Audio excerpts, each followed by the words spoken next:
Well, good afternoon, everyone. Welcome to the second annual Edward Kremers Seminar on the History of Pharmacy and Drugs. My name's Claire Clark. Just briefly, I'm an associate professor of behavioral science at the University of Kentucky, which is co-hosting the seminar this year, along with the University of Wisconsin, the American Institute of the History of Pharmacy, also known as AIHP, and the Alcohol and Drugs History Society, also known as ADHS. It is my privilege to introduce this year's seminar, which we are calling, after AIHP co-founder Edward Kremers, the Kreminar. Kremers was the second dean of pharmacy at the University of Wisconsin. He also co-founded the American Institute of the History of Pharmacy in 1941. Kremers pushed humanistic approaches within health sciences and professional education, and he also believed that we needed to be open-minded when developing policies related to substances in American society. So last year, the Kreminar was launched to achieve a few goals. And those are, for those interested in the history of pharmacy, medicines, intoxicants, and drugs, well, regardless of the label that you prefer, the Kreminar has a talk for you. Professor Luke Rickert, the historical director of the American Institute of Pharmacy, launched the seminar series last year to help build community among early career and established scholars, share insights between folks who focus on different time periods and different disciplines, advance scholarship, and generate new ideas. At the same time, we are hoping to promote a broader understanding of substances and of pharmacy and pharmaceutical history to a more general audience. So our theme this year is opiates and opioids. As you all probably know, the contemporary opioid crisis is front page news with a quite complicated backstory. This year's Kreminar will provide an opportunity for us to think about opiates and opioids both globally and locally, and to consider possible future solutions to today's opioid crisis in historical context. Joining me today is my co-host, Luke Rickert. Hi, Luke. And our moderator, Dr. Jonathan Jones, who is currently a postdoc at Penn State. It's been just delightful working with both of them on this. Our deepest thanks go out to the many people at the American Institute for the History of Pharmacy who are making this happen right now behind the scenes, making sure our technology works and the like at our respective institutions. Luke and I are also grateful for the support of Wisconsin's Department of History and Department of Medical History and Bioethics, and the University of Kentucky's Department of Behavioral Science, and its Cooperative for the Humanities and Social Sciences. And with that, I would like to offer a warm welcome to our third Kreminar speakers, Dr. Daniel Skinner and Kerri Mongenel.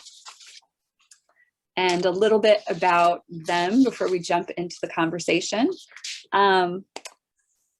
Dr. Daniel Skinner is an associate professor of health policy in the Department of Social Medicine at Ohio University's College of Osteopathic Medicine on the Dublin campus. In addition to many peer-reviewed articles in political theory, health policy, and medical education, Dan is the author of Medical Necessity, Healthcare Access, and the Politics of Decision-Making, which was published by the University of Minnesota Press in 2019, and also co-editor of the collection, Not Far From Me, Stories of Opioids and Ohio, which was published by Ohio State University Press in 2019. And it's through that work, Not Far From Me, that essay collection has this really fantastic curriculum that goes along with it. And it was through that curriculum that I discovered Dan and his really just wonderful community engaged humanities work. In addition to doing all of these things, Dan is also the host of Prognosis Ohio, which is an NPR affiliated podcast about health and healthcare in Ohio. Kerri Mongenel is an alternative response caseworker at Ashtabula County Children Services. Kerri's been a caseworker for 13 years, primarily working with children and families who are facing substance abuse issues. She also assesses and investigates child abuse and neglect cases with a focus on maintaining the family unit while implementing necessary services for these families.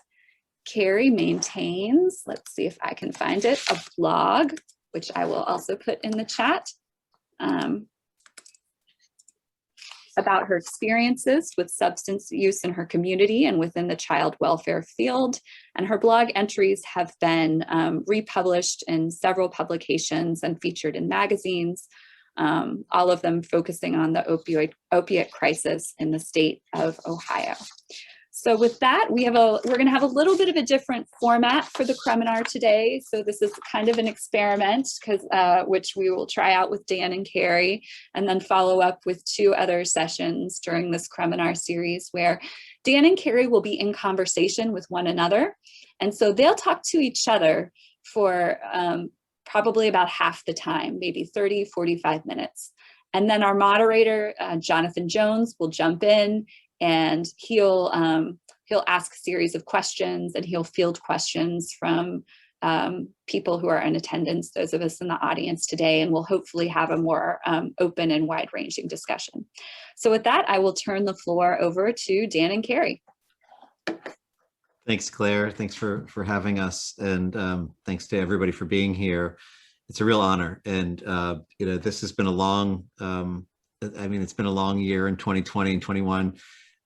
And even in 2021, but I think back to where we were in 2019 when Kerri and I first met and started talking about the book that Claire mentioned, to which Kerri is a contributor. And you know, when my colleague Berkeley Franz and I were putting together Not Far From Me, we tried to reach out to as many different people around the state as we could, and Kerri's work really shined and was just wonderful. So I really encourage people to spend some time with her blog and give it the attention that it deserves.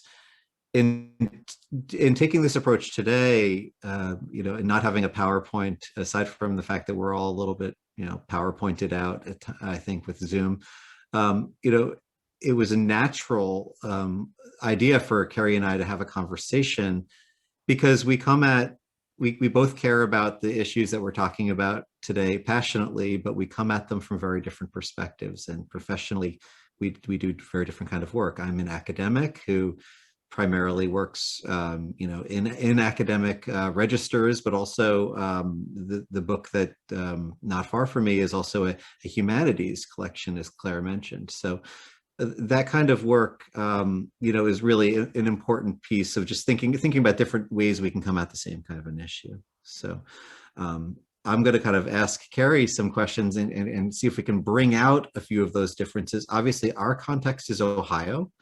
And I say that one of the things that people don't know about Ohio, but probably it's true of many of our states that people don't know about, is that Ohio has a lot of different regions to it, a lot of different regional diversity and difference. I'm in Franklin County in the Columbus area. Kerri is in Ashtabula County, which I recently learned from her is the geographically largest county. Did I get that right, Kerri? Yes. Yeah, and also in the kind of north east tip. So it hits the very tip of the state, right? Yes. Yeah. See, I'm learning geography as we go. So, but also, and maybe we'll bring out some of those regional differences as we go. I thought it'd be really interesting to start, or kind of important, since, as I mentioned, in 2019, there was so much conversation in Ohio about addiction. There was so much conversation about our overdose rates and Narcan policy and you know, drug courts, and then of course as happened nationally, kind of things just fell off a cliff, and many of us who are like myself, I'm not a caseworker, I'm not in the trenches of this work like Kerri is, kind of just sat and waited for the data, but we knew it was bad. We knew that the state was probably going through multiple epidemics at once. The preliminary data we have shows that it was as bad as we thought it was, but also changing. So Kerri and I come at this from different perspectives. I want to just, I guess, start by asking you, Kerri, first of all, thank you for doing this. Thank you for having me. You know, if you could give a little bit of a snapshot of how you think of that 2019 to pandemic and then to present kind of arc. How has that been for you in your work, and where do you think we are? Well, it's interesting because, you know, we've obviously been faced with this a pandemic of our own before COVID, when we were dealing with the opiate crisis. It kind of, it rose and fell, and we were dealing with different substance use issues, and we were coming at it from a perspective that was new in regards to treatment. Our Attorney General, Mike DeWine, was voted in as our governor. So there was already a lot of changes that were happening in Ohio as far as how we were funding child welfare, how we were responding to child welfare, and the substance abuse issues as well. Yes, and then January, February came around of 2019, and there was this, whisper of this possible pandemic coming on, and nobody really, it was just kind of a boom shutdown one day right before St. Patrick's Day. And we went back to work, and we had our administrators writing new policies, talking about how we were going to have to work from home. And all of us were faced with the reality that working from home doesn't actually mean working from home, because we have to go into people's homes. And we were faced with the reality that we are now first responders. And, caseworkers are first responders. I guess we just didn't ever realize that we were as much of a first responder as we were considered to be during the pandemic. And so we had to deal with the fear of, this disease that was coming, with COVID. But it's like, okay, well, it's time to suit up and just keep on going. Yes, we can use Zoom. Yes, we can use electronic things, but, we can't protect children through a computer. So, we still had to go in and assess these homes, assess the children, still deal with substance abuse issues. It was difficult because, our inpatient facilities were closing, in-person treatment was closing, and we were sitting there like, oh my gosh, like, what are we gonna do? And then all of a sudden our referrals just stopped, and it was like crickets for several weeks to several months. We had very, very low referral rates because schools were closed. You don't realize how many community members lay eyes on children until they don't anymore. And we didn't have schools calling us, mental health professionals weren't calling us, even police weren't calling us because everybody was at home. And that's when we kind of all sat back and realized, stress, anxiety, depression, mental health, all of these things that our families and children deal with, it's going to be exacerbated even more because we were all stuck at home going crazy. And so we knew, while we were home for a small period of time and not going out on a lot of calls, we knew that this was going to create an entire new crisis 6, 8, 10 months down the road. Yeah. So the silence was really amazing. And silence was something I witnessed in many ways, not only with regard to addiction, but also, we talked about domestic violence. We talked about all sorts of things that were happening in homes, and just the idea that people were in their homes more often, and that could actually serve as a kind of multiplier effect or a pot boiler of sorts. Yes. I mean, when you think about the experience that you've had going into people's homes, obviously, just speaking for myself, if somebody came to my door in April of 2020 for any reason, I wouldn't have let them in. Did you find that there was this kind of convergence of the COVID narrative and the suspicion of people, and just contact itself? And contact is such an important part of what you do. Right. That made your job more difficult, or was it basically the same? And what were you witnessing in terms of the kind of intersection of addiction and the pandemic? Well, it was interesting because, again, the intake workers, myself and my fellow intake workers, are required to respond to new referrals. And sometimes we do have to go knock on the door and explain why we're there. And, there were it was interesting because there was a few families that we had experienced that didn't even really know what was going on. When you're dealing with families in poverty, they don't have access to internet or cable TV, and then they know that the schools are shut down, and there was this period of time where, the kids were doing school from home, but there weren't the Chromebooks set out and the online schooling. So it's like they had an idea that something was going on, but I don't think they really took it as seriously as what we were getting as professionals. Like, listen, you have to go into this home, sanitize, wear your mask. We didn't have N95s for quite some time because it was going to the you know, paramedics and to the hospitals. And so we were just coming up with our own makeshift masks. You know, and then there were families that would say, no, like, we don't want you in our house. You know, we don't know where you've been, what you've been exposed to, those kinds of things. They would rightfully so use COVID as a way of saying, like, no, you're not coming in here. And we did have that a few times. You know, and then as with regards, even now, here we are, you know, over a year later, we do have some people who are struggling with addiction that use COVID as a barrier to keep us from drug testing or going to drug screens. Or, you know, I had one experience where I had a parent who decided to drop out of treatment and sent me a fake COVID positive test, you know, so we deal with that too, but that's a huge barrier because we can't question that, you know, we have to respect that, you know, so we've just had to kind of really be creative and compassionate and understanding with our families and kind of meet them where they're at, which, you know, that's a huge change that we've had in the last couple of years with just dealing with our families in general with addiction. You know, years and years ago, we'd knock on the door if there was a substance use issue or an overdose in the home.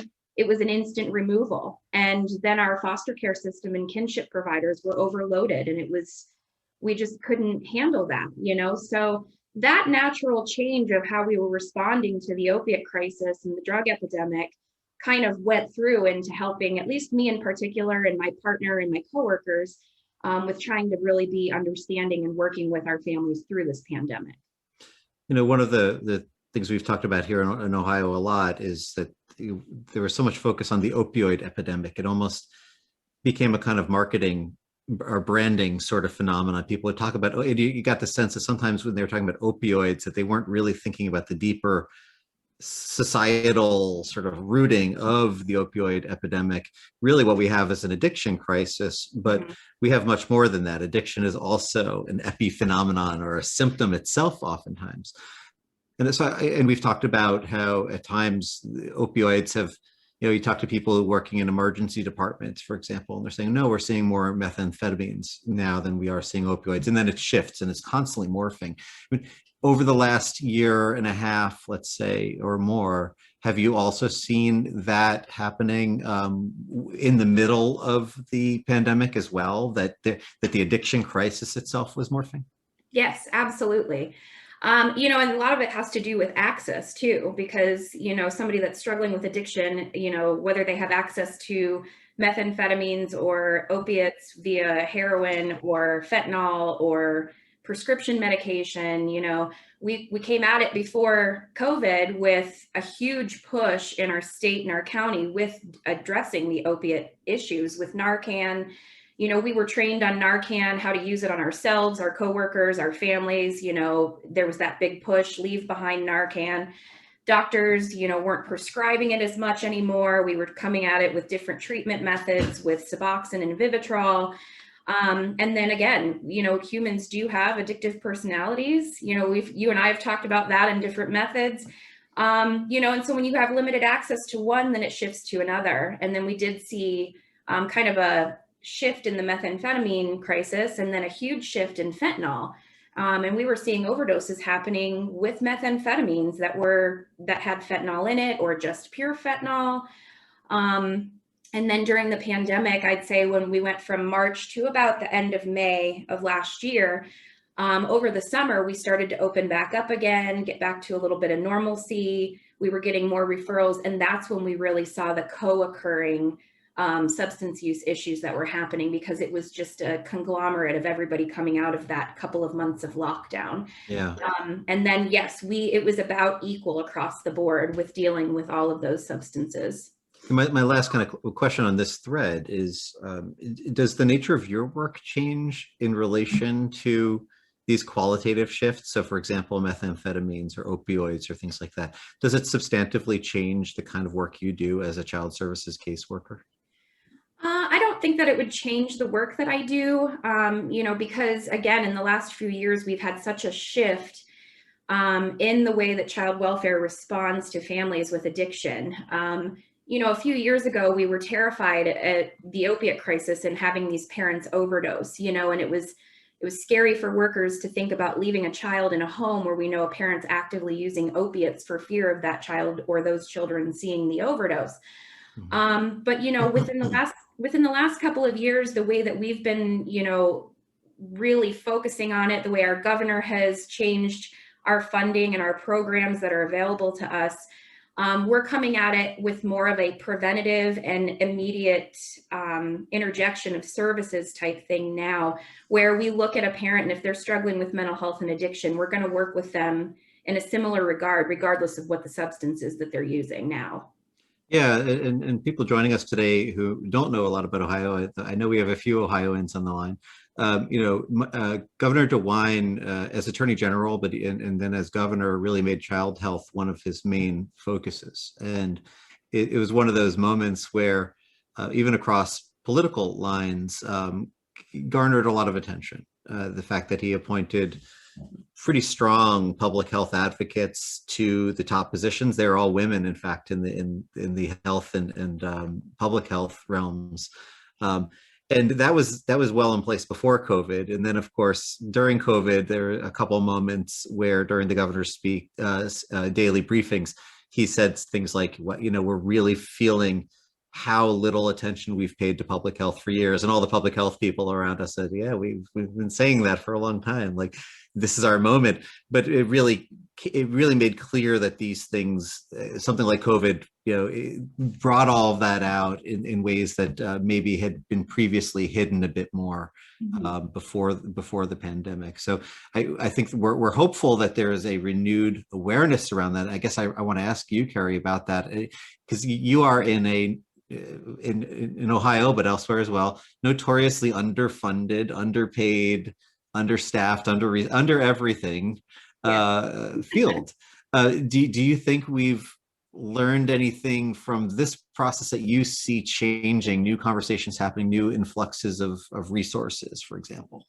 Yeah, it's really about getting creative with what you have. You know, prior to when the governor was doing these things, we were getting creative in our own communities and really trying to collaborate and figure out a way to address that. But yes, I mean, since he has been our Attorney General and our governor, we have been provided the opportunity to really work with our families in a different way, and it's changed my perspective just in the last couple of years with the programs that he's implemented. You know, one in particular, we're about 2.5 years in now with our START program, and it's something that he definitely started when he was our Attorney General.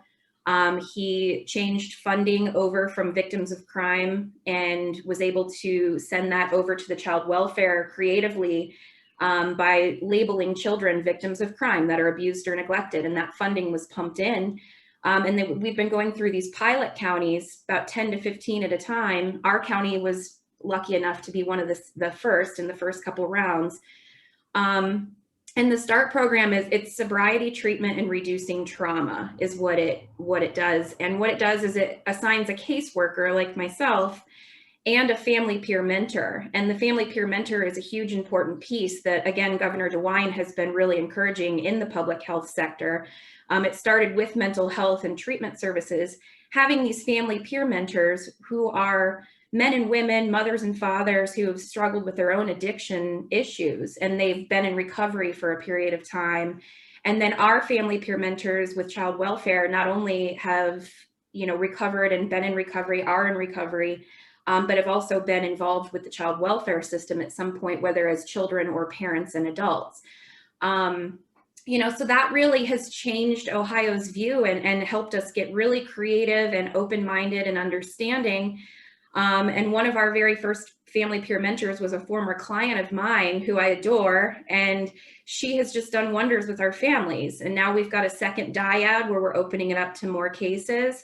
And it's really important because those family peer mentors have helped us as caseworkers really change our view with working with these families and these parents and keeping kids with their parents while they're going through recovery, which is a super, super scary thing for us as caseworkers to do. But it's extremely intensive. You know, they have support weekly for a few months. And we've seen a lot of really, really good successes over the last couple of years with parents that have been able to work with us in a capacity that they've never been before. And it keeps them out of the court systems, so it doesn't overwhelm our court systems anymore. It's a different alternative to the family drug court model that we've been doing for many, many years. And it's really just opened my eyes to realize that parents can recover from these substance abuse issues while they're in a home parenting their children with safety plans in place. And, you know, one of the things we heard when we were going around the state talking with folks at libraries, and talking about the book Not Far From Me, was that this is a barrier to people getting help. If they think that their kids are going to be taken away if they seek help, then they're not going to seek help.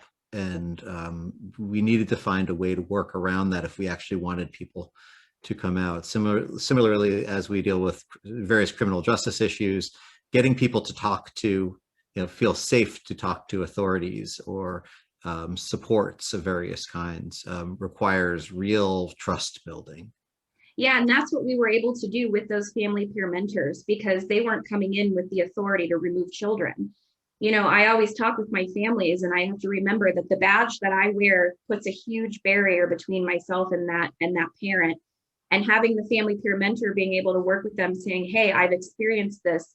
This is what they're willing to do and work with you. And they build the trust with that family peer mentor that we're really there just trying our best to get them the supports that they need. Mm-hmm. We have a lot more supports in our community now than we ever have as far as treatment goes. And being able to bridge that gap, and that trust is being naturally built in a different capacity than it has in the many, many years prior to this program coming. So I want to talk a little bit about the book, and I will just share a couple of reflections on putting it together, because I want to get at the different kind of perspectives that you and I take toward this work. When I and my colleague Berkeley Franz set out to collect stories of Ohioans who have experienced or intersected with addiction in some way, with opioid addiction in particular, I reflect, when I think back on it now, I had no idea what I was getting into. And it's kind of interesting to me that I didn't fully understand, immediately one of the biggest problems we had in compiling, a book is a finite object. So we needed at some point to tell folks who were contacting us, like, we have so many versions of this one particular story, so many kids lost, so many, just tragedies, and so we couldn't put them all in the book. We needed to try to tell different parts of the story. And even with that in mind, we didn't come close, of course, to capturing the full picture. I mean, that's an ongoing challenge. Mm-hmm. But also when I think about the kind of personal, the difference between the professional and the personal, it's one of the themes that comes out of the book the most for me. And that's, for example, we have a medical student in the book who wrote anonymously talking about, who am I possibly to think I can help other people when I can't even help my own brother with his addiction problem? And this is something that professionals know if they've been at it for a while. That your own life can be very messy, even as you're trying to do the kind of work that is helping people with their own lives. And I think that's an important theme today as we start to talk about, for example, wellness of the workforce, of the healthcare workforce. And COVID brought a lot of this out as well with PPE discussions. And I think a lot of my medical students were shocked to learn that we weren't prepared to protect clinicians during a pandemic, and to see that happening. I asked some of them, I said, are you rethinking? And some of them did rethink medical school. Some of them did rethink whether this was the best path for them. But I want to ask you, as you do this kind of work, generally, but also over the last year in particular, I mean, how have you taken care of yourself, and how have your colleagues been doing? I mean, have you been able to watch that evolve as well, even as the addiction crisis continues to change as well? Do you want the real answer or the answer I should give for? No, I don't think anybody's here today for fluff. So, yeah, personally, a glass of wine here and there is perfectly fine. But anyways, yeah, that's something that we really have relied on each other, I think. meaning myself and my coworkers, because it was something that we were all experiencing for the first time together. I guess it's hard for me to say because I just kind of feel like I went into self-preservation mode, as many of us did. There was a lot of disbelief about what was going on around us, a lot of fear and anxiety about, we're being told to stay in our homes. This is a deadly disease. And then being told, well, you work a position that you still have to go out in the community and expose yourself to this. I felt sometimes I felt a little bit of resentment towards that for my own personal issues, because I have a grandmother. She's 90 years old. And she's a Spitfire and she's wonderful. But that was my main concern, is if I'm going out and exposing myself to this, should I be around her? I need to be around her. We have a very small family unit. And if something were to happen to either of my parents, it reflects then on me to help take care of grandma. So I think it just became, working through that fear and anxiety, doing a lot of self-reflecting, a lot of discussions with my coworkers, and just realizing, hey, we are a first responder. I had to look myself in the mirror one day and say, I do this not for me, but I do this for the children. And somebody needs to be out there making sure that they're okay, regardless of what's going on. So you just kind of had to put the head down and keep going. Yeah. I mean, I heard a lot of, you signed up for this, so this is your job, but that's a pretty heartless approach when you're dealing with something that's so complicated. I will say also, I mean, and I will confess, and maybe it's something we want to talk about with the larger group. My focus shifted with COVID, and that is a luxury I had, right? For many people, that kind of thing, this is sort of a very academic thing to say, that, it became COVID all the time. And addiction was part of thinking about that, but it wasn't the full thing. I kind of joked that a lot of the people around me, in health policy, everybody became a COVID expert overnight. And I was thinking, where are all the addiction experts? Are they still doing their thing? Or is and they were. There were people on the state level trying desperately to get the data. There were people working with federally qualified health centers to try to find a way to get people to feel safe to come in. A lot of telemedicine supports being put in place to try to just gain connectivity with people in any way they possibly could.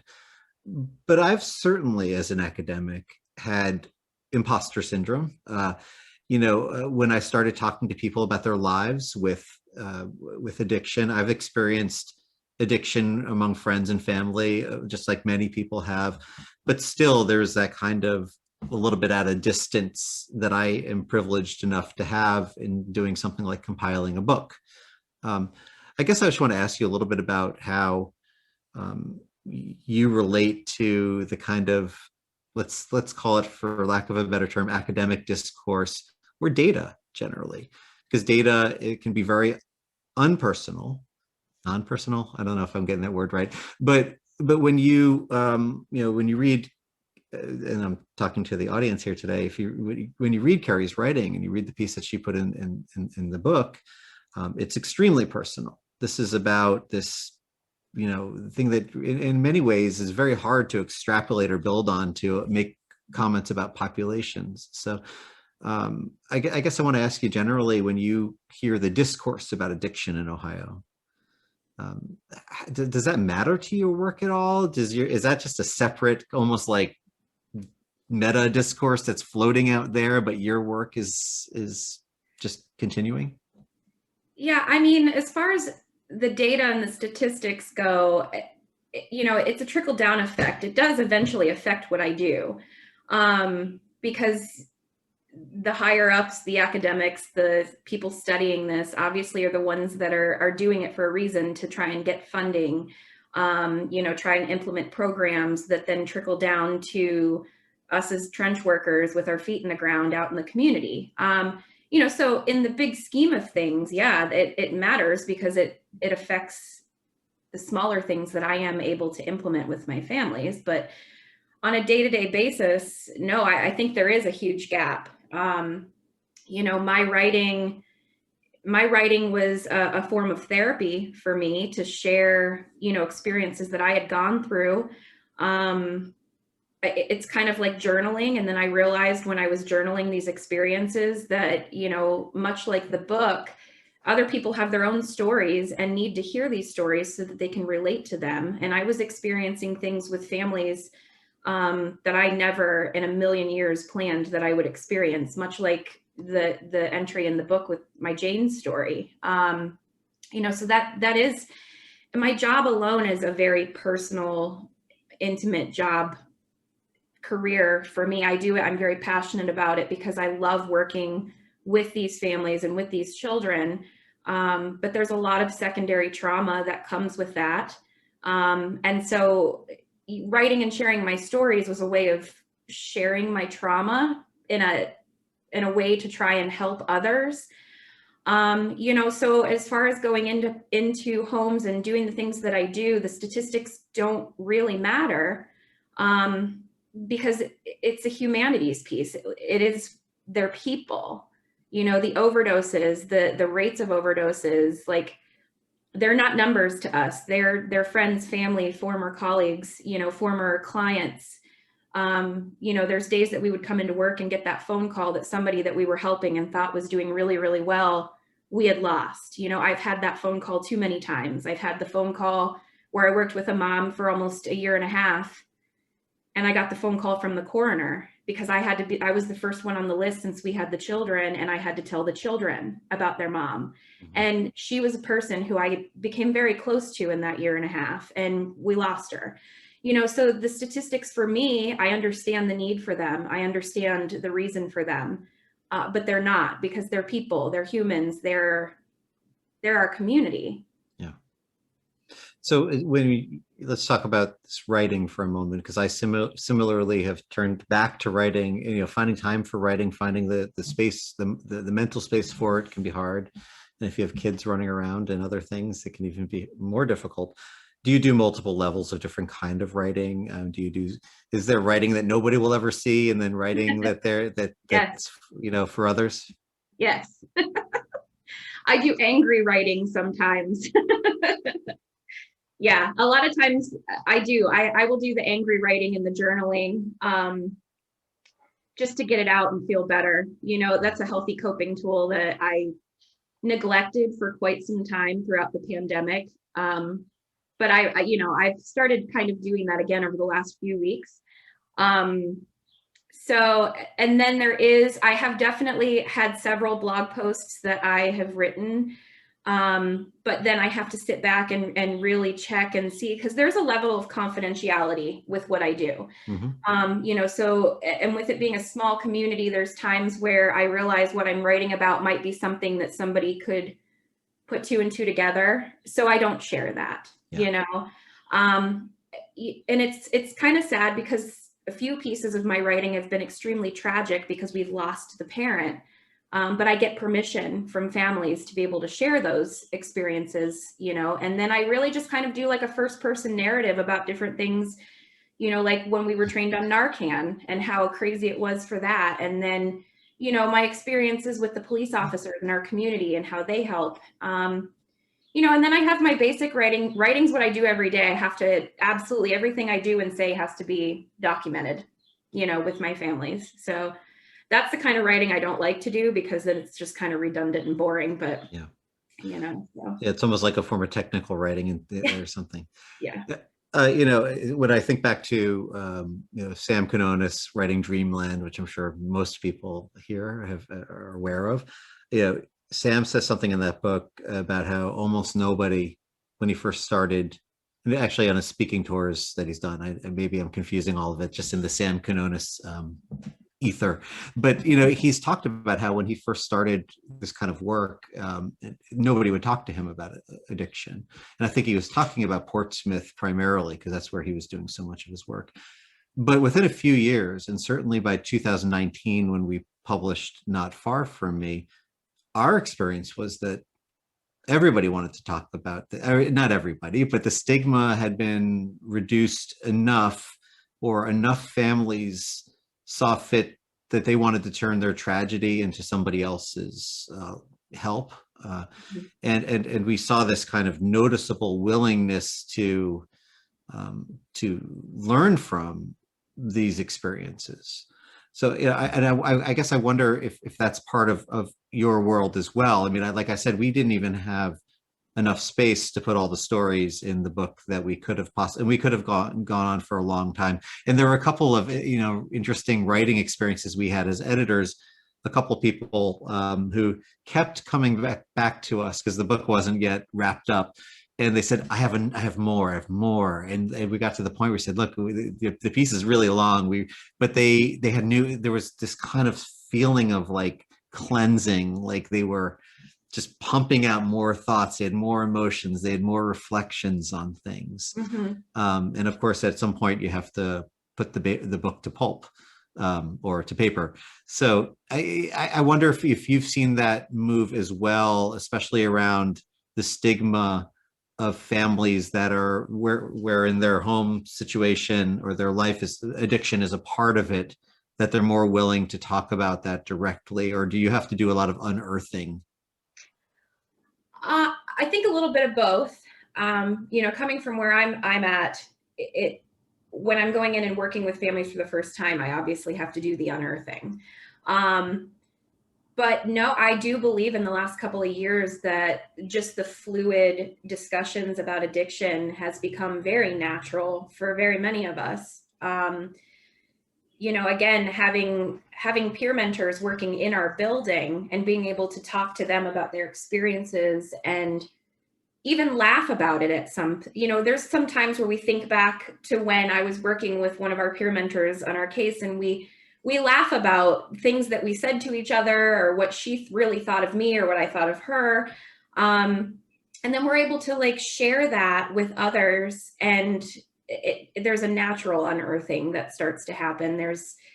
But there isn't a stigma about it anymore, and it's a few years or at ago, least not as much, right? Well, not as much. Yeah, I shouldn't say there isn't a stigma. Yeah. There is not as much. It is much easier to have those conversations personally, professionally, with others, because there has been such a wide range exposure about it. And, I think that's been the shift too, is that there's so much, wow, I'm at the lack of a word.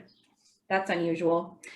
There's so much help in people that want to address it, that it's whether I'm a caseworker or a mom or a sister or a daughter or whatever, we have it in different facets of our lives. And it's become that. So it has become more of a natural progression to talk about.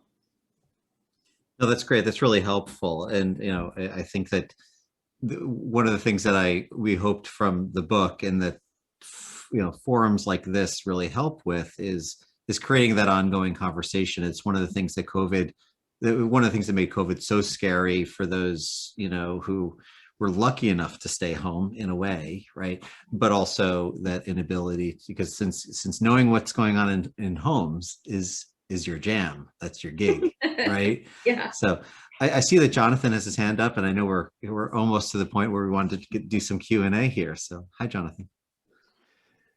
I think this is really interesting and a really fascinating, Kerri in particular, a really fascinating insight into the kinds of scenarios that you encounter in the course of doing your day-to-day job. But I want to just pause on this point of stigma just for a quick question, because I'm remembering back in, I think it was 2017, sometime around there, 2017, 2018 maybe, one of the sheriffs of a county in Ohio, I believe it was Butler County, yes, made national headlines for refusing to allow his deputies to carry Narcan. In doing some digging into that case, a lot of the motivation, I got the sense that a lot of the motivation that, for his decision or the policy, the anti-Narcan policy, was because of the stigma. Like he was influenced by, hundreds of years worth of stigma against drug addiction. Again, this was in 2017, so a couple of years have passed since then. And so my question is, for both of you, do you still see that sort of stigma surrounding addiction from law enforcement, or do you think that that's changed as the opioid crisis has become more and more saturated into the news and into our psyche? A long question, but do you still see the same kind of resistance to like harm reduction and compassionate care from law enforcement? I'm excited that you asked that question because yes, we did see that back then. And I was one of those people. I was one of the people that had the stigma against the Narcan.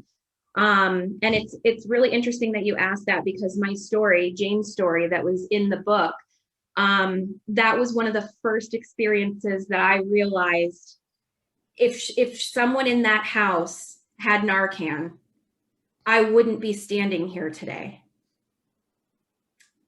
That particular day was the day that my stigma with Narcan completely changed. And it makes me a little bit emotional. And I think everybody's got their own piece of that. But for me, that's when that happened. And I realized, wow, this is a mother. She was sober for 9 months. She had one mistake, and here's her infant child, and here's me, and here's the situation. And if someone had Narcan that day, it would be completely different.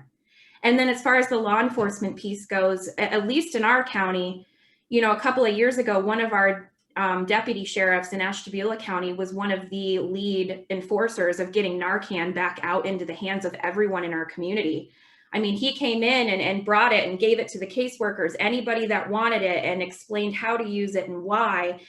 And it was scary thinking that we would have to have that and use it. But we, at least in my county, we were on kind of the forefront a few years ago of doing that. And now it is, that's just paramedics, families, police officers, they have it, they use it. It saves lives. It saves parents. It gives children an opportunity to have their parents in their lives again. And the really awesome thing, at least with our county, is I know I've been on a few calls where our sheriffs will, they'll put out a warrant and they'll go in and they'll do a raid on a house. They have people from substance abuse counseling agencies, child welfare, the dog warden, they have it all planned and we're all there. And so if somebody's dealing with a substance abuse issue, then they go right on scene to meet with the counselor, right on scene to talk to the child welfare caseworker. And, so there's been that collaboration too. And that's been a huge shift rather than just taking everybody and putting them in jail. Yeah, I want to speak to that too, if I can. There is another collection. One of the stories in the book is from a deputy sheriff in Lucas County, and he talks about the fact that he was surrounded. And again, this was 2019, 2018, surrounded by people who didn't really believe or were thinking about the third, capping it at the third Narcan or delivery or whatever. But he said, look, sometimes it's the fourth one that works, sometimes it's the sixth one. You never know when that person is going to have a breakthrough or where something's going to click. And he said, I'm not going to be the one to tell a parent that we didn't give Narcan because it was the third time. I mean, but law enforcement certainly has gone through extraordinary change. A lot of what we heard going around the state was law enforcement talking about how they had to retrain. I had a sheriff tell me at one point, like, I got into this business, and this is a quote, I got into this business to lock people up, right? And now I'm being told that I can't do that, right? But he got it. He was joking with me a little bit, like that there was like a process of that his job had changed, and he was genuinely struggling with what that meant. Now, he wanted to change with it. Not everybody has. Ohio's a state of 88 counties. One of the things that really was really impressed upon me in talking with people through this process was which state you get arrested in, or which state something happens. Which county something happens. It could be everything. It could determine the legal routes you go through, the kind of sheriff you can encounter, the judges, and there are sheriffs like the one from Butler County, and then there are sheriffs who are forward thinking. So I think it's just the sheer diversity of it that's hard for me to understand, and the crapshoot of where you end up being. And obviously those massive differences also have effects on our services and supports, and where we have treatment facilities and what kind of options they have. So I think once you go down really thinking about the county by county bit, it really becomes hard to have a picture of the state. The only thing I will say also is that while I do think we've come a long way, I mean, for people questioning Narcan at this point, I'm seeing less of that. Mhm. But I am hearing about the cost of Narcan. You hear people coming at it from a budgetary perspective. And then also there's just been, I mean, even in my little city here, I live in Grandview, Ohio, right adjacent to Columbus, we ran out for a while. And they had to find a way to get some. And there was a kind of trading that happened to be able, now I live in a municipality where they really wanted Narcan, but it became scarce at various times. So there's a whole political economy to it as well that I think different municipalities are navigating, even if they want to be on board with it, and even if harm reduction is obvious to them. And this is a great time to plug our Kreminar for next week, where we'll have David Herzberg and Nancy Campbell, whose new book is on naloxone. And I'll throw the book into the chat here in a moment. But for folks interested in Narcan, tune in next week too. But Dan, what you just said reminds me of something that I think COVID has really reinforced for a lot of people, and it's that epidemics are a big picture thing, but also they're very localized, right? And so where you are, where you get sick, where you have a medical crisis, really determines in a lot of ways the outcome, right? And it sounds like Ohio's opioid crisis has seen a really similar, has also seen that too. What county you're in determines how maybe police respond, or the medical resources that are available to you, right? Could you speak a little bit more on that theme? I will just say, I mean, I bet Kerri has some ideas too, but as a political scientist, there are a handful of political scientists out there who study counties, but counties have not always been the administrative units that people found sexy enough to write a dissertation on or whatever. But there's more of an understanding, I think, today that counties are extremely important. Sheriffs are very interesting American figures, right down to the fact that they're elected in the way that they are and what those races look like, and the need for certain sheriffs to kind of puff themselves up even against something like harm reduction, right? That every public health person basically says, no, this is what actually saves lives. So again, to my mind, there is also a need to really think about what these different administrative units look like. I'll also mention, I mean, another kind of wonky administrative unit observation is, so for example, Montgomery County, which is where Dayton, Ohio is, they years ago merged their public health department. So the city of Dayton and the county health department is one health department. That actually turns out to really help. Our Franklin County Health, Public Health here in Columbus, it has a very good relationship with Columbus, the city of Columbus's public health department, but they're different and they have to work together, and there's a collaboration that happens there. So there's also a question about how we set this all up from the beginning that can make a big deal in people's lives. Kerri, I wonder if you have any reflections on that basic sort of set of questions, though. No. I don't on that one. No. Yeah. I see we have a hand up from R. Del Rio. Yeah, we have a question from Richard Del Rio. So Richard, if you'd like to unmute yourself and possibly turn on your camera, if you want to, you can ask. Hello, everyone. How are you? Thank you so much for the talk. I have a question, just kind of a localized question about maybe the politics or the cultural spaces of criminality, addiction, and the boundaries of victimhood in these Ohio counties. In your view, what kind of balance plays out between a person who is perceived to be a victim of a dependency, or someone who has some kind of moral failing or some kind of innate criminality? Yeah, I would like to know a little bit more about that balance. And if there's any particular boundaries where those boundaries, if there's particular racial lines or gendered lines in which those boundaries kind of are more permeable or less forgiving. That's it. Thank you. Thank you. Kerri, do you want to start? I was going to ask you to start.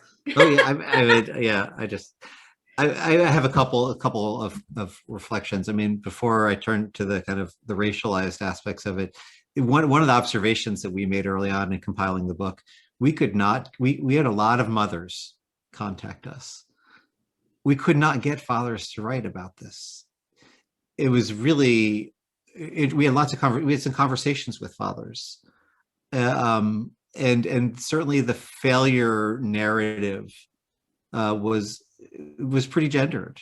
It seemed like a lot of the women, mothers in particular, understood harm reduction and had gone through this understanding, this process of understanding, and also letting themselves off the hook a bit, and so that they could also take care of themselves and that they could understand, what happened. But, and again, not a huge sample size here. So this is not an academic study with a large, data set. Still interesting. But yeah, men didn't really want to talk about it. They still seemed embarrassed or angry at themselves that their child was gone or incarcerated. So that's one thing. The other thing is that certainly, and we have a couple pieces in the book that get at the history here. You have this movement towards criminal justice reform in Ohio. Just 2 years ago, where we had a ballot initiative under consideration to decriminalize drugs in a really big way, and it was resoundingly defeated. And the sheriffs came out against it, and all of that.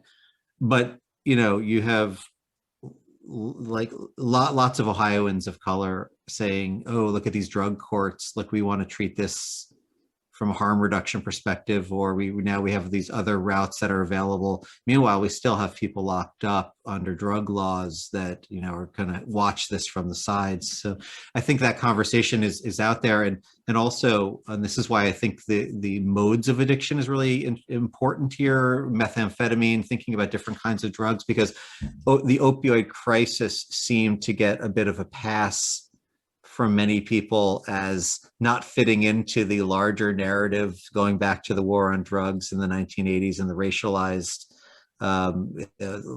legal system and the laws around that. So, I am not sure, and I don't think we know, because the latest moment of Black Lives Matter and thinking about social justice has not. We're still in the tail end of COVID, so we haven't seen all of these pieces come together. But I don't know that the opioid crisis has advanced anything as regards racial thinking about and just thinking about discriminatory ways of approaching things like, who gets locked up and who doesn't and for what. So I hope it does. But, I need to be persuaded, because I'm not seeing that. That's why I'm so interested in the rhetoric of the opioid crisis, because I sometimes think it gets put on a special little pedestal and doesn't always get leveraged to think about addiction generally. If I could be indulged a follow-up, if that's okay. Yeah. Okay. So in terms of rhetoric, what about the professional societies, organizations, healthcare providers, pharmacists? There's what kind of rhetoric or pushback or openness has there been to reform in these communities in this area in the state of Ohio? For example, there are within the pharmacy community people who are open to the ideas of pharmacists distributing the word is escaping me now. I'm very bad at pronouncing drug names like Narcocan, and I butch the name. But the idea of okay, we can't fully legalize it or make it recreational, a la Portland or something along those lines. But surrender it to the purview of healthcare professionals and liberalize the distribution a little bit. Has that kind of rhetoric floated around? And has it not? And do you have any ideas as to why? Richard, I will just say, and then see if Kerri wants to add anything. So I'm a medical educator. I teach an osteopathic medical school. I'm also a member of a kind of task force that the Attorney General in Ohio here has formed to create health professions curriculum around addiction, which is something we don't have. While I'm mentioning it, Ohio is the only state in the United States. Here's a fun fact for those of you who don't know anything about Ohio. Ohio is the only state in the United States that doesn't have a health curriculum for our elementary and high school, like, K through 12. The only one in the country. In fact, not only do we not have it, we have a state law that prohibits having one for various reasons. So that's an ongoing conversation here about how we have those conversations. But I will tell you, I mean, I've seen a dramatic shift even in the 7 or 8 years I've been at the medical college in how students talk about addiction, in how my colleagues talk about addiction, how I mean, it's true for me too. We're all learning as we go, as we do this. So I don't think that there's any kind of systematic approach yet, which is why the Attorney General has taken that up in the state. But certainly in the health professions training I'm seeing, which is just a snapshot of it, there is a lot of focus on it. There is a lot of awareness of it, but probably not enough.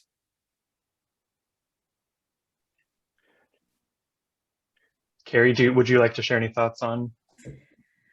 I think going back to his original question, as far as, stigmas and things like that, in particular, again, I'm speaking from experience from my county and the things that I've seen over the last decade. We just, as a matter of need, we didn't have the space, when this crisis hit, to incarcerate. We also didn't have the facilities or the ability to provide the services that were needed. So when there's a need, the community realized, well, we have to do something about this. So our county court, started the first county felony drug court, and that kind of destigmatized that, and so there was different treatment options, provided then, an option for post and pre-conviction.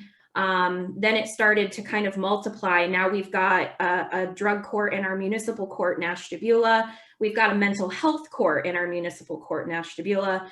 Our juvenile court judge, when he was elected, ran on starting a family drug court. And so we've now, Children's Services has been working side by side with our family drug court. So, so that stigma and the more of the treatment piece, I think, has become very, very prevalent in our community and our county. And then to pick up on what Dan was talking about, I agree with the father and the mother issue. Going back to my piece that I wrote, the Jane story piece, when everything went down, I wrote about it, and then I was able to have a follow-up with their family, with her mom and dad later, and her dad struggled with that stigma of, well, I just thought she was sick.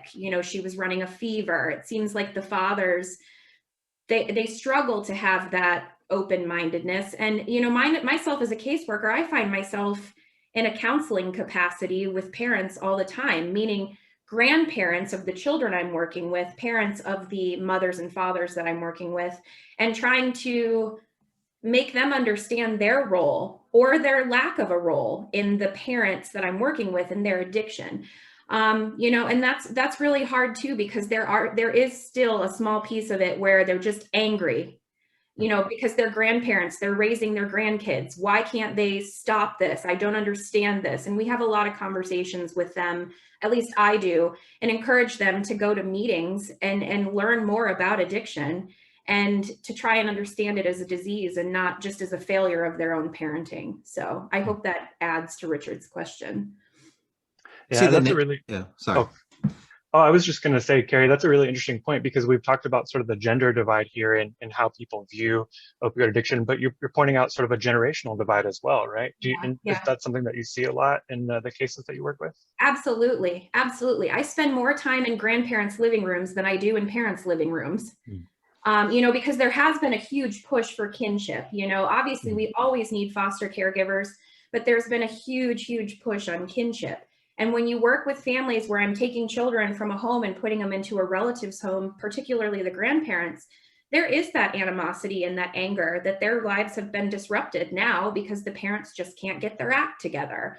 And so there's that whole divide of having to help them understand as well. Also help them understand that it's not their failure. That's a huge conversation that we have often. So there's the anger piece, the failure piece, that's just a common thing that we have to deal with as far as the generational piece goes too. I just add to that really quickly, and I see that we have a hand up. One of the things that, this is how we all learn as we go, but talking with people around the state, one of the things that we learned was that there is stigma in the schools for kids being raised by their grandparents. In fact, there was a word, some kind of derogatory word that the kids were using for those people. I forget what it was, but that actually it was very well known. This person's being raised by their grandparents, and they're one of those ones. And so that was a form of stigma that I wasn't aware of that has become really palpable, but also is generationally rooted. Mm-hmm. Yeah, and that's really powerful. I used to work before graduate school as a K-12 teacher, and I saw in Texas, not in Ohio, but I saw some of the same kind of stigma against students who were raised by extended family, by grandparents. It's just a really tragic facet of education and also the opioid crisis. So Nancy Campbell, who's one of our upcoming Kreminar speakers, has a question. So Nancy, if you'd like to unmute yourself. Yeah, first of all, thank both of you for your work. And it is hard for me to believe that it was a quarter century ago that I was living in Columbus, Ohio, teaching at Ohio State and writing a book called Using Women, Gender, Drug Policy, and Social Justice. And in that book, I wrote a lot about the discourse of the day, which was around maternal crack cocaine use. And it very much centered on grandmothers, grandparents, mostly grandmothers, raising so-called, crack babies. And that the poisonous and toxic nature of that discourse, of course, was really the first time that I think that I saw it targeted in such an extraordinary way towards women from communities of color. There was a lot of work about border babies, so-called border babies, and who was going to take care of these babies. The U.S. Congress was talking about babies born hooked, and all of this was going on. But I bring that up to ask a question that is very much about gender and generation. It's that I just wonder what you think it will take for us to not have another next version of this story. And in particular, I tried to make an argument in that book that was about the fact that gender was very much about women, mothers and grandmothers who were being tasked with the tasks of social reproduction. So everything that it takes to not just give birth, but also raise a child, and educate a child, all of that. That's what I meant by social reproduction. The everyday stuff, the meals, the transportation, the medical care, all of that kind of stuff. And I've begun to think that does get a little bit lost in the current situation. So I'm really glad to hear you bringing it about. So my question for you is, what about gender? I think it's not just about, dads can't talk because they have a narrative of failure. I think it also has a very deep sense. There's still a very deep sense in which our society is gendered in terms of who performs the tasks of social reproduction. And they end up being women, and women who are supposed to perform those tasks with relatively little help from the state or the county or whoever is delivering social support services. And so I'm hopeful that it changes. I loved hearing your story about the change in your own attitudes towards Narcan, because I do believe that there's a lot of change that's still needed in this sector. And so I'm just interested in what changes you in particular see around gender and generation. So as far as that goes, I mean, really, there has been a huge push in the last couple of years, at least in our state and our county, to engage, not only the fathers on the cases, meaning the fathers of our children. There's been a huge push in locating those fathers, getting them involved, because for many, many years it was just, well, mom, because in the state of Ohio, unless there's a custody order or something in a court, the mother automatically retains custody. It's her entire responsibility, kind of piggybacking on that maternal thing that you were just speaking about. So there has been a huge, oh, pardon me for 1 second.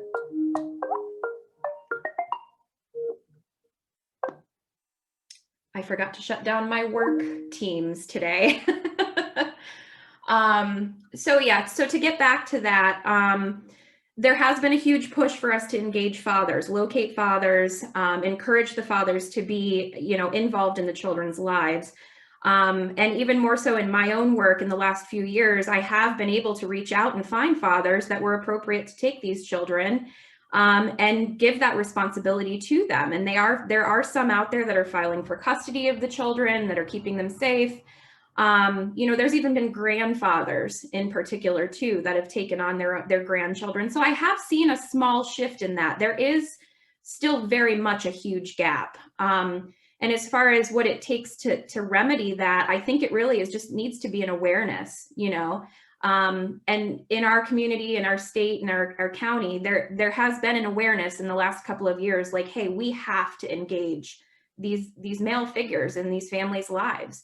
And it is difficult because we just have a natural, at least myself, it's just a natural tendency to, let's help the mother, let's work with the mother, let's deal with the mother. She has custody of these children, but there's other parties involved that need and should be involved in these children and grandchildren's lives.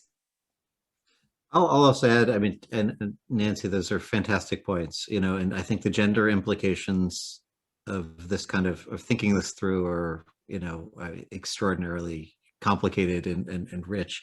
I also it strikes me that in talking to so many of the people, who, first of all, people who came to the meetings that we held in libraries around Ohio, almost all women, but also the women we talked to knew the ins and outs. They knew all the details of it was clear that this was something that had been put on their lap, usually without much support, it seemed. I mean, I don't want to paint with too broad of a brush, because I think there were some fathers who were right in there and all that, but it was almost just kind of an assumption that this, because there's a lot of really scheduling and like day-to-day work that has to happen, driving to rehab or pickups or drop-offs, or kids who got caught up in the criminal justice system and or even adults who lost their driver's licenses and needed to be brought around at various places.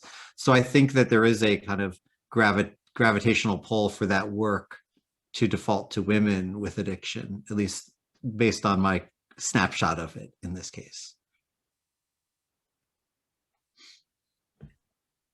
That's really interesting. And I think, Dan, what you just said kind of reminds me that, one of the big barriers, and maybe you could both speak to this better than I can, but one of the big barriers that folks face when dealing with addiction treatment is just the physical barriers of getting to, the doctor's office who, dispenses buprenorphine, and so I think that's something that is, I don't know, maybe I don't know. I think sometimes that's something that's underplayed in media coverage of the opioid crisis, right? These day-to-day things that get in the way, that keep people from getting kind of the help that they might want to have, right? Yeah, and also my comment before about Ashtabula being the biggest county in the state. I mean, so one of the things, the rural-urban dynamic here is critical. If you're a kid in a rural area, you're going to Columbus or Cleveland or one of the major cities, and that's not easy. I mean, also a lot of people they don't feel comfortable in those areas. They don't know them very well. There are a whole bunch of different issues. Similarly, with other barriers, for example, finding drug treatment services in Ohio that aren't religiously affiliated, or in where you could residential solutions. It's very hard, and so getting the right fit for people is very hard regionally in terms of various levels of identity, LGBTQI, things like that. Yeah, so we have a lot of gaps here. We have a generational gap that we talked about. We have a gender gap. We have economic gaps. We have identity gaps. It's an immensely complicated situation. It's from my perspective, the more that we dig into the opioid crisis in Ohio, the more complicated that it seems, right?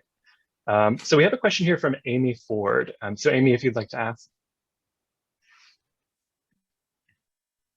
Hi, yes, thank you.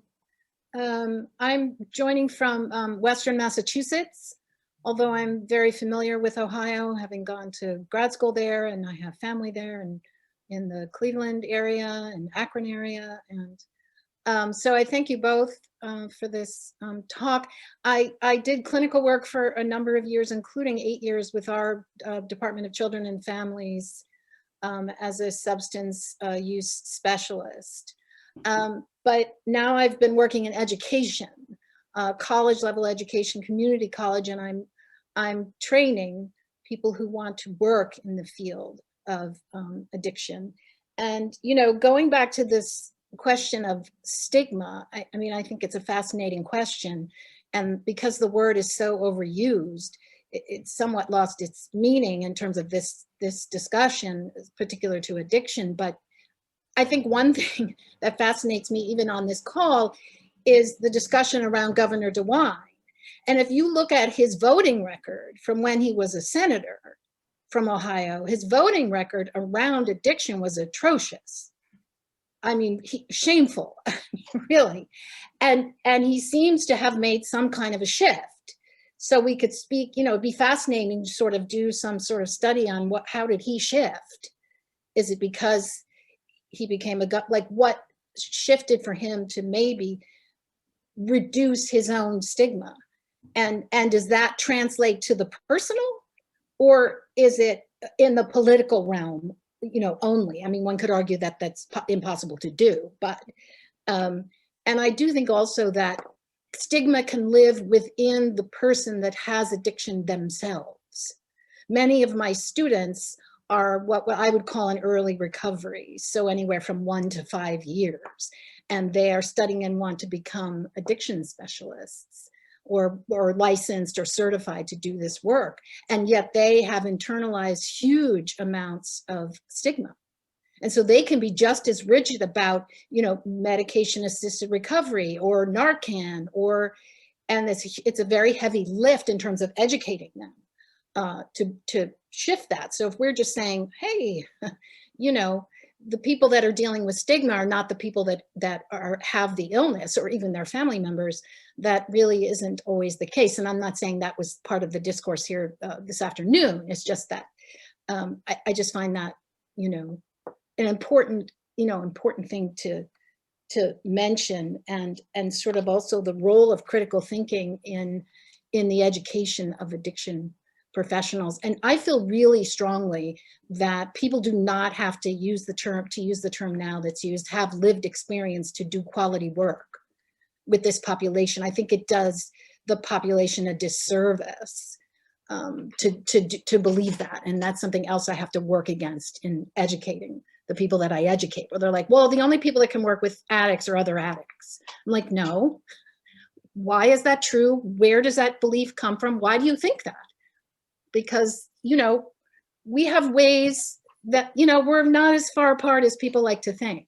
You know, an addict isn't some sort of like weird alien person over here, that their experience is so out of the realm of what anyone else can imagine that you can't identify with them in some way. So anyway, I don't really have a question other than I'm grateful to have the opportunity to, I mean, I think it's interesting, if I'm understanding the purpose of this seminar, is to sort of bridge the gap between academics and researchers and sort of more, to use, you said, the humanity, and to sort of see what's happening in, you know, in the trenches. And in my work, I'm doing both, really. Because I'm doing addiction studies, but I'm also training people, and I have people out in the field doing clinical work and practicums and all that kind of thing. So fascinating discussion. Thank you. Can I offer a couple reactions to that? And maybe Kerri has some too. I mean, far be it from me to know what's in our governor's heart or whatever, you know. I will say, I mean, the journey of this state with opioid addiction, and maybe addiction generally, but is, you know, it's been a long one. So, you know, Governor Strickland wrote the foreword to our book, and we are really honored that he did that. You know, but we also talked about this. I mean, Governor Strickland was governor when a lot of things really hit ahead. The pill mills that were at least supposedly formally shut down under the Kasich administration had been roaring during the Strickland years. So, you know, each governor has had to kind of build on this. But I think if I were to take a shot at thinking about why Governor DeWine has moved on this particular issue first of all, I do think he's somebody who, I mean, he may very well care very much, and I don't even want to speculate, but I think he is someone who's aware of his what the point of doing this is, of being governor at his age, at his point in his career. And I think that this is an obvious legacy piece, but also it's not like he picked a legacy piece out of one of many. Ohio was constantly talked about in the national media. I get calls from Germany to be in, you know, and Asia, and they want to know, you know, Europe and Asia and all these different, you know, Latin American ones. Like, they want to know Ohio, because Ohio got written about in this book Dreamland that everybody read, and what's going on in this state. And, you know, it's interesting when you talk to the people in Portsmouth. I mean, still Portsmouth has just been hammered economically. The addiction crisis is a big part of it. But, you know, they're trying to come out from this being the thing that they're known about widely. You know, maybe it's the only thing people know about the city of Portsmouth, unfortunately. So I think in a way it was the issue that during Governor DeWine's administration, it had to be focused on, because it had gotten to such a point that it was the #1 issue that Ohioans were talking about. So I will say, as a political scientist, I mean, I, again, don't know what's in his mind. I hear him talk eloquently about this issue, but I think political, I won't even say expediency, but political necessity require that this issue be the one that he focus on. So I don't know if Kerri wants to comment on that at all. I can't as well. I don't know what his thought process was, or his heart, or his experiences, but, you know, even just the little bit that I had shared with my own experience over the last 13 years, it is a constant evolution as things happen, as things change, as stigmas are viewed differently or not stigmas. And it's interesting, I think, that Amy brought up the point about the stigmas that people struggling with addiction have about themselves, which I didn't realize that either until I was working alongside them. You know, and really just talking to them about their own lived experiences, and them listening to my own as well. And I have been able to see kind of a little bit of a gap starting to bridge between those that are in recovery and those that work in and around recovery. You know, that we're just human beings, you know, all of us are parents, sisters, brothers, mothers, fathers, whatever, you know, and there's so many shared experiences that we have, whether we're struggling with an addiction to opiates or alcohol or any drug, or shopping or gambling, any of those things. You know, that's my point to share too, as far as the humanity piece goes, is that I think it's really important to recognize those things. So Amy, I thank you for sharing that on your end as well, because I think that is very, very important. I also want to add, I mean, COVID has given us some other clues about Governor DeWine's relationship to these issues. Some of you may know, because this also made national headlines. I mean, our state did really well. We had a fantastic public health department director who led these efforts and garnered national media attention for doing it. And Governor DeWine himself was on all the big cable stations talking, you know, our state was doing really well early on, but he got beaten up over it. You know, we are now at a moment where the state legislature has moved to strip him of public health powers. So this conversation around public health generally and harm reduction, I'm going to put into that same category, is a conversation. Governor DeWine's getting primaried for sure in the next election from the right. And it seems like a lot of his support is actually because he's reached out to more centrist Ohioans who are Democrats and gained a lot of support there. So I think he sees real power politically in sticking to best practices in public health. Now I'm going to leave reproductive rights and all these questions to the side, because you kind of have to in this moment. But as regards these kinds of issues, I think the experience of COVID is similar to the experience that we had before COVID with regard to things like harm reduction. So I'd like to ask sort of two related questions, one from myself and one from David Courtwright. So my question is coming from the perspective of a historian of opioid addiction, right? And so over the past couple of weeks in the Kreminars that we've had so far, we've looked at sort of the long history of opium and some of the things that have developed, like the divide between drugs and medicines, and how that affects people's lives and so on and so forth, right? But I think one of the reasons why, myself included, but one of the reasons why so many historians are interested in opioids is because it's an area where the rubber meets the road, right? Like where the history that we learn and study about opioid addiction can affect the present. And so my question is, how can the history of opioid addiction help shape policies today that would benefit people who struggle with substance abuse disorders? Okay, so that's my question. How can the history help us right now? The second question that I'll add to that, because it's a very related question, David Courtwright just put in the chat, and the question is about pending lawsuits and things dealing with the opioid crisis. So the question is, if Ohio receives money from a national opioid litigation settlement, what priorities would you both set for its expenditure? So again, two related questions. The first part of that is how can history help inform policies moving forward, and what should those policies look like from your point of view, basically? I'm really curious. I mean, I don't want to speak for the issue of what people need on the ground. So I'm curious, Kerri, if you had, a nice chunk of money in Ashtabula and you could do anything with it. I mean, where would be the high yield focus? From my perspective, treatment and transportation. Those are two of the number one needs. As far as we were talking earlier about the access to it, if you go from one point of our county to another point, you're driving almost an hour, and most everything is centralized in our Ashtabula area. But Ashtabula is still a good half an hour to maybe 40 minutes from Windsor and Andover and those south of us. So a lot of our clients there will go south down into different counties. And we've used for many, many years, we've used inpatient facilities in Trumbull County, Mahoning County, sometimes Lake and Cuyahoga County. And that transportation is a huge barrier when you've got kids that are in care and trying to get visitation with their parents, and all of those barriers for us, that treatment option and transportation in the county right now, for me, I think would be number one, being able to put these options in different areas of our county, and then have the ability and the option to get our families to those places. I'll just add, I mean, I think transportation is a huge one,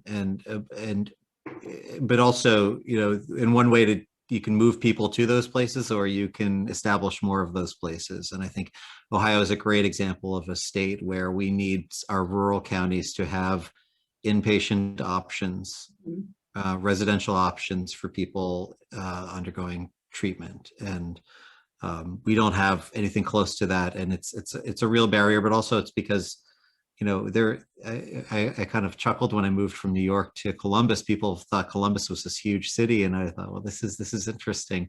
But it turns out that the divide, the perceptions of the cities in a lot of Ohio rural areas is just massive. People don't feel comfortable in them. They don't know how to navigate them, even if they could get to them. So dealing with that is important. And the other thing is, again, to naloxone, I do hear still, and naloxone's not super expensive or anything, but in total, but budgetary issues and kind of fiscal conservatism or whatever gets leveraged all the time. So I would love to see the state just get flooded with naloxone, so you could remove the budgetary discussion altogether. And I think that would be a really important piece. On the historical argument, I don't know. You're the historian. What do you got in mind? I think the answer here is in one of the big themes that we've been circling since we started this call, and it's stigma, right? I think history can, when we realize that the stigmas that are surrounding opioid addiction are, culturally constructed, then that, brings the realization to mind for a lot of people that stigmas can go away just as easy as they could be constructed, right? And so, from my point of view as, a history teacher, history writer, I think dispelling stigma is one of the ways that, events like the Kreminar or books on the history of opioid addiction can help, like right here and right now. But I would love to know, from you and Kerri, if at any point in the future you have like a light bulb moment and you're like, this is how history can help, please let me know. Because I think there's a lot of historians out there of drugs that are interested in trying to find ways to help where the rubber meets the road, like right here, right now, if that makes sense.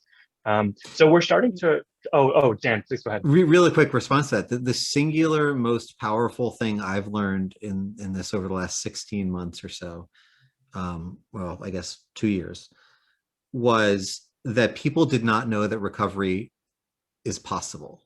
And like, at first when I heard that, I said, I don't know what that means, you know, but well, it meant exactly what they said it, the way they said it, which is just that people don't have examples of recovery working. I mean, that was people hear about naloxone as a kind of failure, but you don't really hear about it working.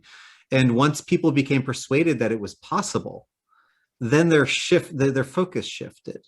So historically, I would love more examples of interventions where, I mean, vaccination is a good example of this, right? We can actually eliminate diseases. We can actually change the conversation, polio, for example. So like maybe those kinds of historical examples can be leveraged just to help you, but then everybody thinks that their moment is precious and different and exceptional somehow, when really they're not. We can solve problems like this. So to me, it was like so simple, but so powerful.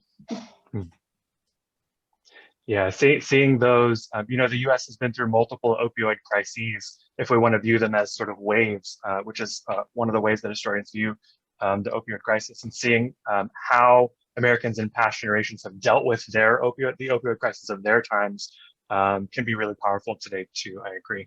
So we're starting to run out of time, which makes me really sad because this is such a great conversation and I would love to keep this going. But I want to give Kerri and Dan you just a couple of moments to leave with any parting shots. Anything that you'd like to add to our conversation, and then after that I'll pivot to Claire, who will close us out. Kerri? Really, I appreciate you asking me to be a part of this. You know, it seems very, very large compared to where I am and what I do. So I am really, really honored to be able to share my experiences, and very, very honored that, you know, my writing has been viewed as such a monumental way of helping other people. That's what it was meant for. And so I'm really grateful to that. And just thank you to everybody, you know, for sitting and listening to me and Dan. We know we could do this for hours. So, so thank you. Yeah, I'll echo that. I mean, it was really important to me in doing this project that I got to know people who weren't academics like me, and to learn about what it's actually like to be an emergency room physician, or what it's like to be a deputy sheriff, or what it's like to be a parent who lost somebody, you know, and I think those conversations have continued. And I will just say, and this is maybe a nice way to wrap up, but also kind of a weird comment. I mentioned before, I'm a New Yorker, and this issue was so essential in Ohio that it was through talking to people about this issue that I finally felt like an Ohioan. I know that sounds a little hokey, but like it helped me to understand the state in ways that I could never have understood the state, because Kerri gets to go into people's homes and to see that side of things. You know, we don't often have these conversations on that personal level, and I think that there's a real lesson in that. And I'm glad, I will say, the Ohio Humanities Council funded our sessions around the library, going around Ohio at various libraries. But I'm really hoping that others replicate this kind of approach elsewhere, because storytelling is just absolutely transformational. Mm-hmm. That's a great note to end on. Storytelling is absolutely transformational. Transformational. Yeah. I'm writing a book right now, and I'm going to end it with that quote, and I'll attribute it to you. It's yours. Thank you both for being here. I think myself and everyone in the audience has learned so much from this, and this was just a great seminar. So Claire, if you would like to share a couple of parting thoughts. I think we're about out of time. I'll just echo the thank you so much for such an engaging conversation. And I feel like so many different perspectives represented, and we all learned a lot. I'll just conclude with a reminder that we'll be back here again in the Zoom room next week, same time. And we'll be talking with Doctors David Hertzberg and Nancy Campbell, who will be discussing their recent books and the title of their conversation, which will be in this similar conversational style that we, as what we did today with Dan and Kerri. They'll be talking about unexpected histories of opioids and overdose. Thanks, everyone. Thank you. Thank you.